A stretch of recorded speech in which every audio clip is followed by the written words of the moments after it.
আসসালামু আলাইকুম, সবাই কেমন আছেন?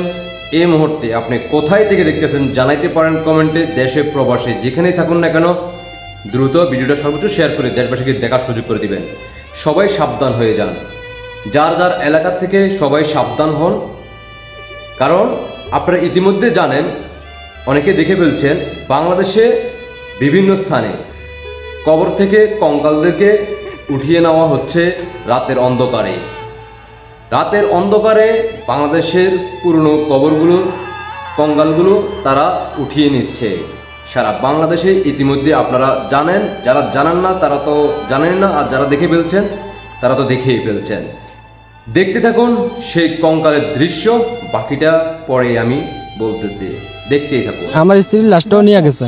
গতকাল রাইতে 5টা কবর খরিয়া 3টা কঙ্কাল নিয়ে গেছে। একটা কবরের লাশ দেখা যায় আর 2টা নেওনিয়া দাগ দেখা যায় আর একটা খোলা দেখা যায়। দেখা এইটা অনেকটা একটা দুঃখ প্রকাশ করলাম যে এই কাজ আমার জীবনে শুনি নেই, এমন একটা কাজ করছে। হ্যাঁ, খুব কষ্ট লাগে। একটা মুসলমান কবর এইভাবে খোলাটা খুবই কষ্টের কথা।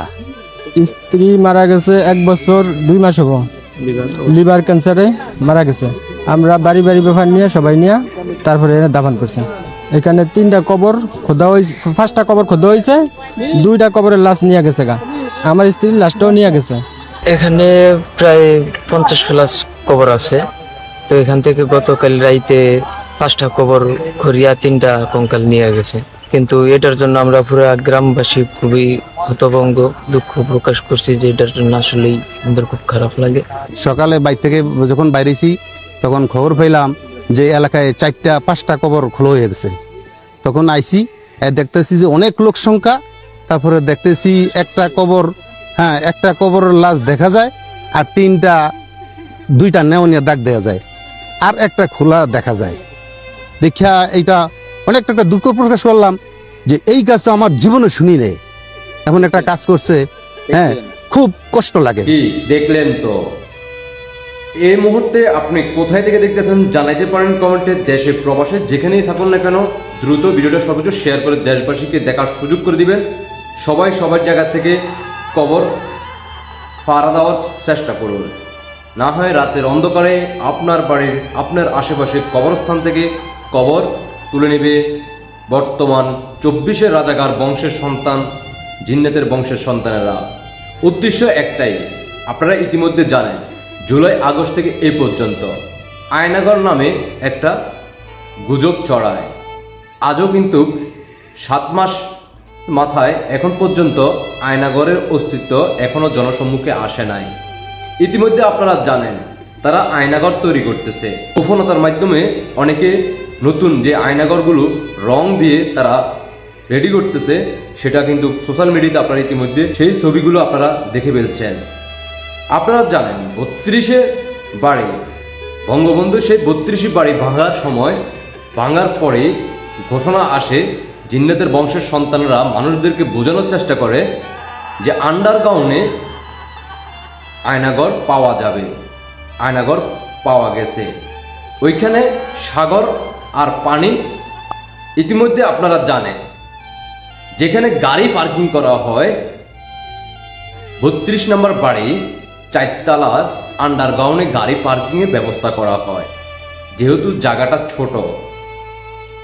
এই কৌশল খাটিয়ে মানুষদেরকে আবেগ, ইমোশন কাজে লাগিয়ে মানুষদেরকে গুজব ছড়িয়ে মানুষদেরকে বিভ্রান্ত সৃষ্টি করার চেষ্টা করে। অতঃপর সেই পানি যেখানে আন্ডারগ্রাউন্ডে জমা হওয়া, সেই তারা পানিগুলো উত্তোলন করে। তারপরে পাওয়া যায় বাংলাদেশের মানুষ নিজ চোখে দেখে সেখানে যারা জামাত শিবির, পাকিস্তান জামাত শিবির, যেখানে জিন্নাতের বংশের সন্তানদের সেই 71-এর সময় যে মা বোনদেরকে 2 লক্ষ মা বোনের ইজ্জতের বিনিময়ে বাংলাদেশ স্বাধীন হয়, ওই 2 লক্ষ মা বোনের কয়েকটা মা বোনের জামা কাপড়, তারপরে বিভিন্ন বস্তু পাওয়া যায়। ইতিমধ্যে আপনারা দেখেই ফেলছেন। তাই আমার বাংলাদেশের জনগণের উদ্দেশ্য করে বলবো, নতুন যে আয়নাঘরগুলো তারা সামনে উন্মোচন করতে যাচ্ছে জনসম্মুখে, ওইখানে বাংলাদেশের বিভিন্ন স্থান থেকে কঙ্কালগুলো তারা চুরি করে রাতের অন্ধকারে সেগুলো ওইখানে রাখবে, মানুষদেরকে দেখাবে যে এই কঙ্কালগুলো আয়নাঘরের ভিতরে ছিল, পাওয়া গেছে। এটা নিয়ে আবারও গুজব চড়াবে। যারা বুঝেন তারা তো বুঝে গেছেন, যারা শিক্ষিত সমাজ, যারা সত্যই বাংলাদেশকে ভালোবাসে, যারা জান্নাতের হুজুরদের অন্ধভক্ত না, তারা অবশ্যই বুঝতে পারতেছেন। আর যারা জিন্নাতের বংশে সেই জান্নাতের হুজুররা, যাদেরকে আপনারা বিশ্বাস করেন, তাদেরকে তো বোঝানোর কোনো ক্ষমতা নেই, কারণ তারা সরাসরি জান্নাতে যাওয়ার টিকিট পাইয়া গেছে। ইতিমধ্যে আপনারা জানেন জান্নাতের হুজুররা সরাসরি ফেরেশতার সাথেও দেখা করে আসছে সেই 32 নম্বর বাড়িতে। আমি প্রশ্ন করলাম তোমরা কারা? এরা বললো যে আমরা আল্লাহর ফেরেশতারা। আমি বললাম তোমরা এখানে কেন?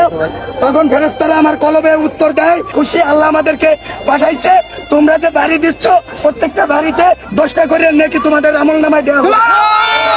ফেরেশতা কিন্তু তাকে প্রত্যেকটা হাতুড়ির বাড়িতে বিনিময়ে 10 নেকি করে দেওয়ার ঘোষণা করছে। উপর আল্লাহ ফেরেশতার মধ্যে দিয়ে তার কাছে ওহী পাঠায়। চিন্তা করুন এইবার বাংলাদেশের জনগণ এই বাংলাদেশকে আপনারা কিভাবে রক্ষা করবেন? যদি এই বাংলাদেশকে পাকিস্তানি রাজাকার বংশের সন্তানদের কাছ থেকে রক্ষা করতে চান, তাহলে চলে আসুন মাননীয় প্রধানমন্ত্রী শেখ হাসিনার ডাক দেওয়ার সেই প্রোগ্রামে। ঐক্যবদ্ধ হয়ে জয় বাংলার সৈনিকদের সাথে পাশে দাঁড়িয়ে সহযোগিতা করুন, জয় বাংলার সৈনিকদের পাশে দাঁড়ান আর দেশবাসীকে রক্ষা করুন। দেশ রক্ষা হলে আপনিও রক্ষা হবেন, আপনার পরিবারও রক্ষা হবে। তাই আপনাদের সবাইকে জনগণ, যারা ইতিমধ্যে আপনারা জানেন জুলাই আগস্ট থেকে এই পর্যন্ত লক্ষ লক্ষ মানুষের কর্ম হারিয়েছে, শ্রমিক ভাই বোনদের উদ্দেশ্য করে বলবো, আপনারা আপনাদের জায়গা থেকে জয় বাংলার সৈনিকদের পাশে দাঁড়ান। আপনাদের মুখে হাসি ফুটবে। মাননীয় প্রধানমন্ত্রী শেখ হাসিনা দায়িত্ব পাওয়ার পর আবারও আপনারা বুক ফুলিয়ে বাংলাদেশের যে কোনো প্রান্তে যাইতে পারবেন নিরাপদে, রাতে দিনে। কোনো ভেদাভেদ থাকবে না, কোনো বাধা থাকবে না, কোনো সন্ত্রাসী থাকবে না, কোনো জঙ্গি থাকবে না। যেখানে আপনি মন খুশি সেখানে ঘুরে বেড়াতে পারবেন, কোনো ধরনের ভয় থাকবে না। এই বাংলাদেশকে রক্ষা করতে হলে আমাদের সাধারণ জনগণ সবাই ঐক্যবদ্ধ হয়ে এই বাংলার মাটি থেকে জিন্নাতের বংশের সন্তানদেরকে বিদায় করতে হবে। আশা করি আপনারা সবাই বুঝতে পারছেন। সবাইকে অসংখ্য ধন্যবাদ। দেশবাসীকে দেখার সুযোগ করে দিবেন সর্বোচ্চ শেয়ার করে। জয় বাংলার সৈনিক ভাই বোনেরা, এই মুহূর্তে আপনি কোথায় থেকে দেখতেছেন, দেশের প্রবাসে যেখানে থেকে দেখতে থাকুন না কেন, দ্রুত দেশবাসীকে দেখার সুযোগ করে দিবেন। আর আপনাদের ব্যক্তিগত মতামত অবশ্যই কমেন্টে জানিয়ে যাবেন। ইনশাআল্লাহ বিজয় আমাদের আসবে। জয় নিয়ে আমরা ঘরে ফিরব, জয় বাংলার সৈনিকেরা। জয় শেখ হাসিনা, জয় বাংলা, জয় বঙ্গবন্ধু, জয় শেখ হাসিনা। শেখ হাসিনাতে আস্থা। আল্লাহ হাফেজ।